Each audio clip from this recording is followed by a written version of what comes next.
ఇప్పుడు మన human body దాని యొక్క ఆర్గాన్స్ దానికి సంబంధించి చూసినప్పుడు అండి మనకి యోగ వాసిష్టం లాంటి వాటిలో కానీ శివ సంహిత లాంటి వాటిలో కానీ లేదా చరకుడు సుశ్రుతుడు లాంటి వాళ్ళు కానీ ప్రధానంగా ఏం చెప్పారండి వాళ్ళు? అంటే ఏ జాగ్రత్తలు తీసుకోమని కానీ లేకపోతే ఎట్లా ఉండమని చెప్పారు వాళ్ళు?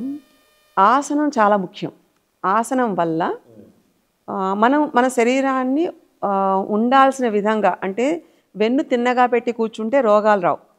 అలాంటి దాన్ని అంత స్థిరంగా కనీసం 21 నిమిషాలు కనుక కూర్చోగలిగితే, ఆ 21 నిమిషాల్లో కనీసం 12 నిమిషాలు మనకు కనుక సగం చేసుకున్నా పర్వాలేదు, నేను వెళ్ళగలనంటే దాంట్లో 1 నిమిషం మాత్రమే మైండ్కి రీచ్ అవుతుందండి. అంత డీప్ లేయర్స్లో క్యాల్సిఫై అయిపోయి ఉంటుంది అది.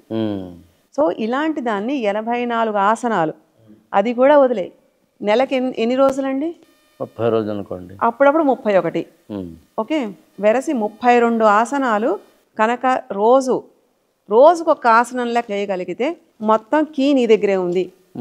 దాంతోపాటు ముద్ర, దాంతోపాటు ఒక బంధనం, అంటే మనకి కేచరి ముద్ర, ఉజ్జయి ముద్ర, అశ్వని ముద్ర, ఇలాంటి బంధనాలతో కనుక ఆసనంలో కూర్చున్నప్పుడు చేసుకోగలిగితే నీ మైండ్ స్థిమిత పడుతుంది, ముందు కుదురు వస్తుంది, దానికి చాయిస్ ఎక్కడ ఇవ్వకూడదు.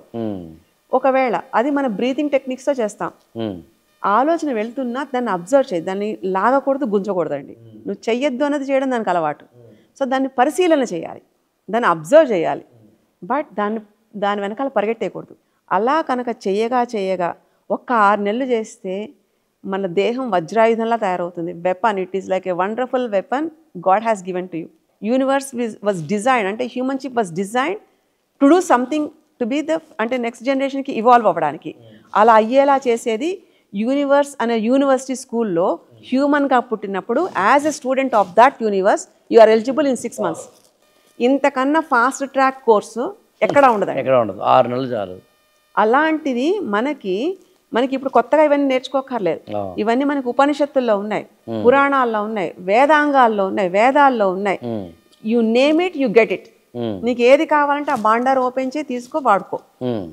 ఇలా ఇంత దాన్ని మనం పూర్తిగా వదిలేసి మనం ఈరోజు కేవలం భుక్తి కోసం ఉండే ఒక స్టడీస్ వైపు మాత్రం ఇంపార్టెన్స్ చూపిస్తున్నాం.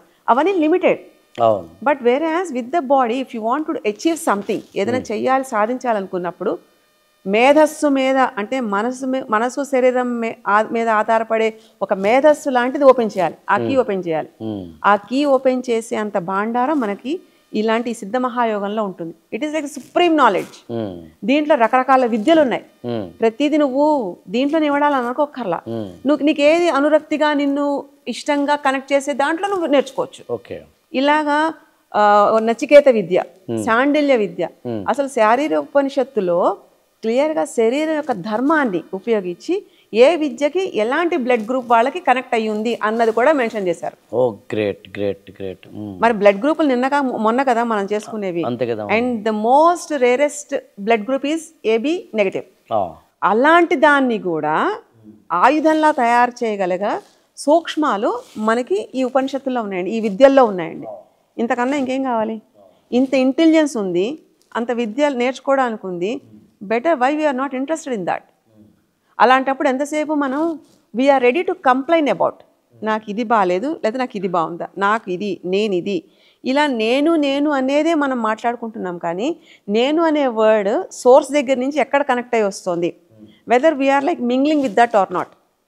అంటే బుద్ధి మనకి లోపల జ్ఞానం, మన పంచేంద్రియాలు, మన జ్ఞానేంద్రియాలు, మన కర్మేంద్రియాలు should go in one direction.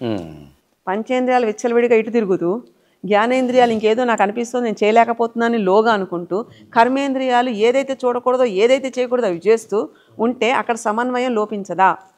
అప్పుడు మన బుద్ధి ఎలా ఉండాలి? ఒక విధంగా చెప్పాలంటే మన పంచేంద్రియాల మీద మనకున్న నిలకడే టోటల్ ఆరోగ్యం. ఎగ్జాక్ట్లీ. దాన్ని మనం ఎలా సమతౌల్యం చేసుకుంటున్నాం అన్నది మన ఆరోగ్యం.